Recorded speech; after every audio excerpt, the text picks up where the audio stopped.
And tinutuldukan ko na talaga. Kasi mali ko talaga dito. Yung mga nangyari sa akin before, mali ko yun. And inaantay ko kina Direk Lauren. Kasi yung tingin ko po kina Direk Lauren, family na. Tatay ko talaga dito. And every time na pinapatawag ko niya ako, though na-adapt ko po yung mga sinasabi niya na pumapasok naman po sa utak ko. Pero may mga times talaga na parang nafe-feel ko na luma na yung Tito Oj. Parang nafe-feel ko na, gano'n na lang. Kasi luma na yan. Nasusorry na lang po ako. And sa mga parang management na to, hindi mo naman sasabihan sa kaya wala ba sila magawa? Everyday po akong pinapagalitan sa office. Hindi mo po pagalit, pagsabihan para i-correct yung mga wrongdoings ko dito. When you say, parang nagkaroon ka ng digital footprints, ika nga, nariresibuhan ka.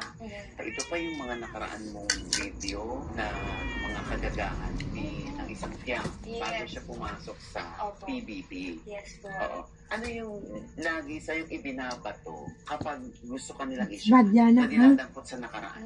Siguro Tito Oj, yung masama ugali. Yung sinasabi nila na masama ugali ko na attitude, na lalakero, lumaki yung ulo nito, grabe, ganyan. Ay, mga paulit-ulit lang Tito Oj, lalakero, malalaki, masama ugali, malaki ulo.